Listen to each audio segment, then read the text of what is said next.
I mean, welcome to the Grindhouse Gutter. I'm Josh, and I'm joined here with Donnie Yo, and the Professor Smoke. what's up?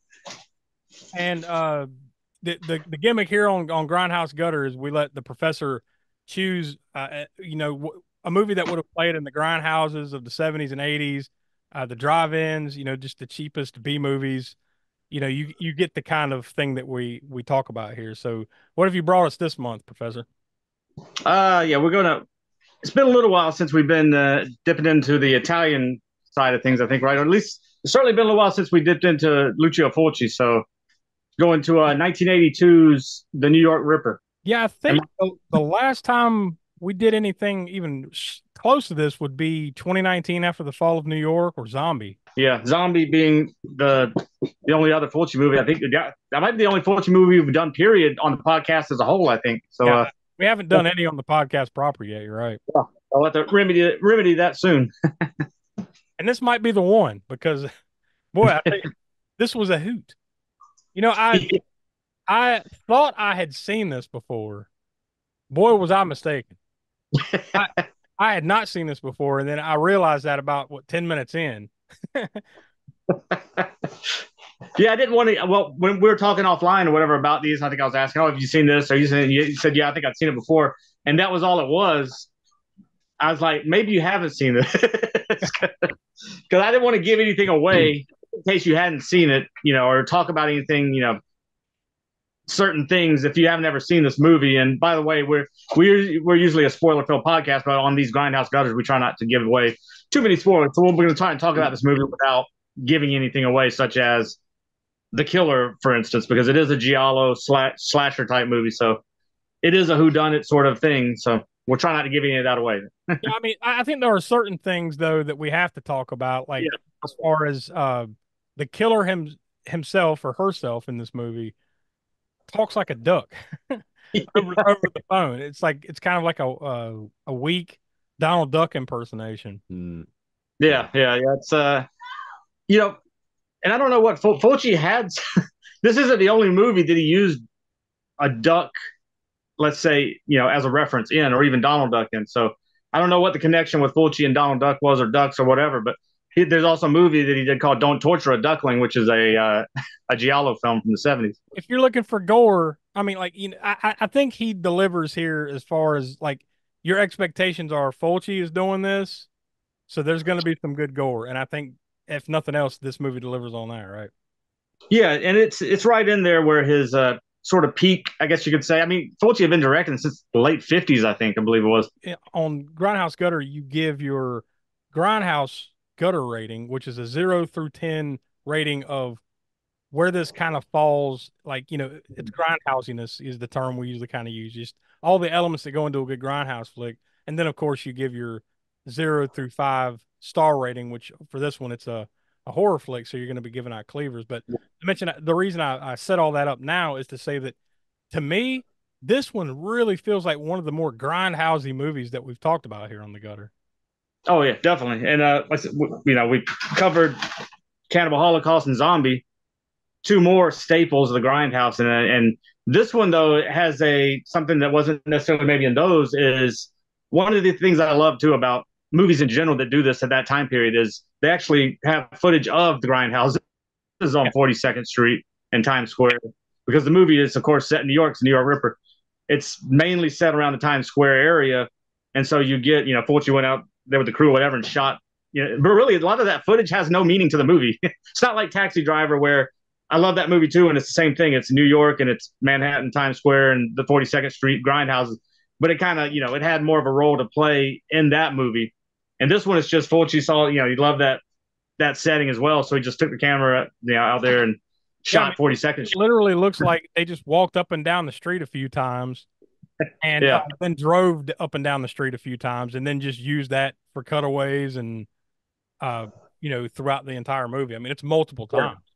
And you could see the marquees. That this was real footage. I mean, it was actual, movies that were playing at the time. Which I remember seeing one was a double feature of 60-Second Assassin and Return of the Bushido or Revenge of the Bushido was playing on one of those marquees.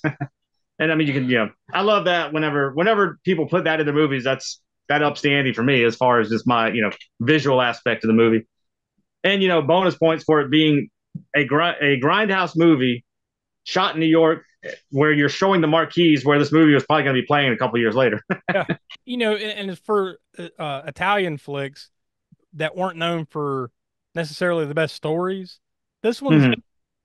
this one's halfway decent, or at least better than some I've seen. Although some of the motivations later on don't really make much sense. Yeah, yeah, I know, and it's going to be a little bit hard to talk about intricacies of the story because, well, really, it's as a lot of these giallos are, it's a lot of red herrings because they're trying to throw you off of the trail of who the killer is. So you get all these red herrings coming at you. Oh, maybe it's that person, maybe it's this person, maybe it's So that's kind of par for the course for giallo films, even certain slasher movies too. Like I said, that correlation between giallos and slashers. The story was also another thing about the story is Dardano Sacchetti was the screenplay. I mean, there's Fulci and like 3 or 4 other people involved with the screenplay if you look on IMDb. But Dardano Sacchetti, if you look at his filmography, that guy had his hand in screenplays for a shit ton of Italian horror films. He's kind of like one of those unsung heroes of Italian not just horror, but just genre filmmaking, sci-fi, fantasy, horror, westerns, and all that, because I think he had like almost 100 and some odd credits for this era of the Italian cult films and stuff. So 9 times out of 10, if you name an Italian cult film that you really like, he probably helped co-wrote the screenplay or write it himself or whatever.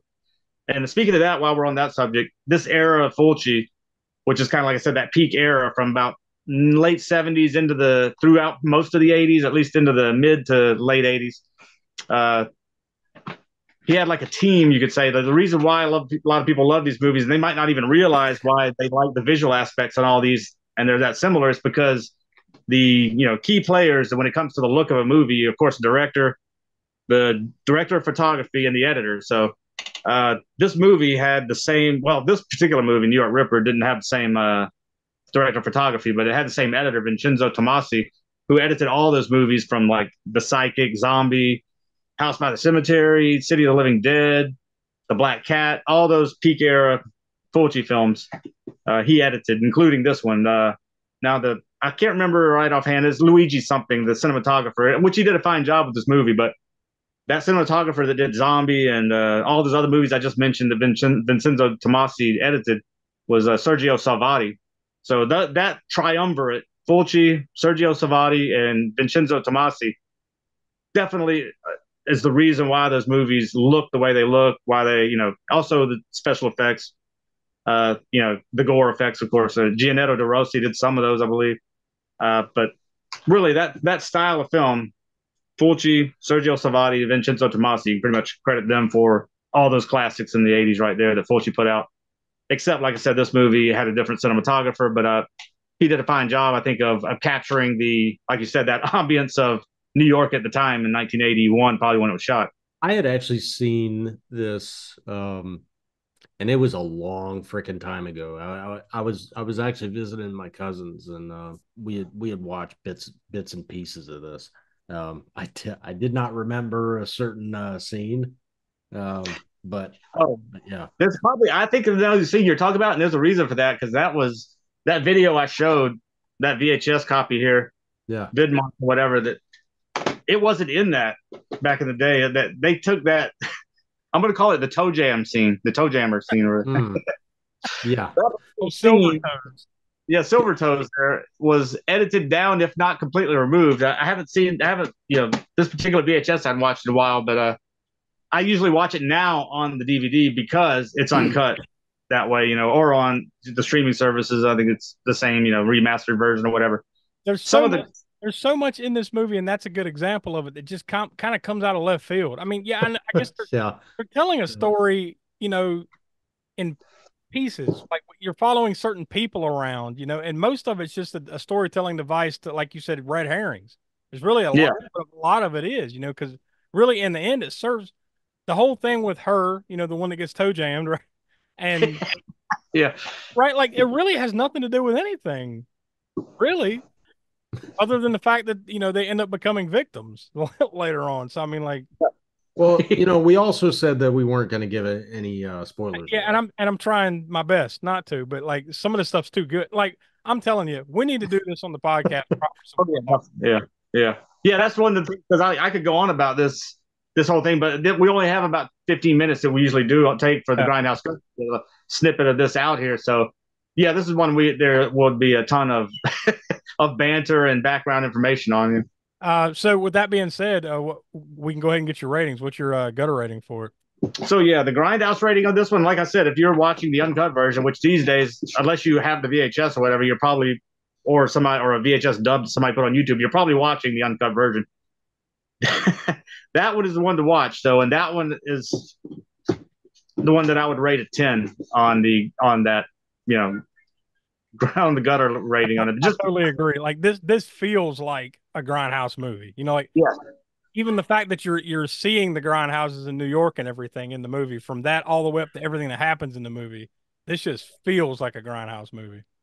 Definitely, yes, and with that high level of gore, which if anybody's watched more than a handful of Lucio Fulci films, there's a particular scene in here which I guess we won't go into that scene because we're not trying to give away spoilers. We will once we get into the podcast episode proper when we do it on this movie. There's a very extremely gory scene, and anybody who's seen this movie knows what I'm talking about, and involves a razor blade.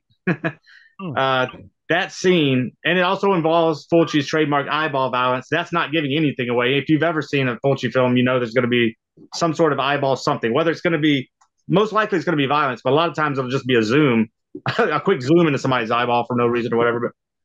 But yeah, that scene elevates it up there pretty high, as well as the Ripper aspects of this is a switchblade. Generally, he's using or some other blade, 6-inch bladed knife or whatever. Involves guttings, stabbings, basically to the point of like entrail slashing or whatever. A couple of them are right. Not to mention some other uncomfortable, broken bottle to the crotch, but yeah, this movie definitely gets a 10. It earns the 10. You could say that there's other Fulci movies that maybe if you could do 10 plus, it might be, but this one you can't go lower than 10. I don't think, just because of it's probably like me and my wife were talking about this, Tiana, that it's probably Fulci's sleaziest, certainly of the movies I've seen. I've seen a good many of his. I'm not talking about the old school musicals I mentioned or the rock and roll pictures or the comedies. I haven't really seen any of those. But of all the horror movies I've seen of his, this one probably is the sleaziest so far I've seen. So yeah, it definitely has that Grindhouse vibe down.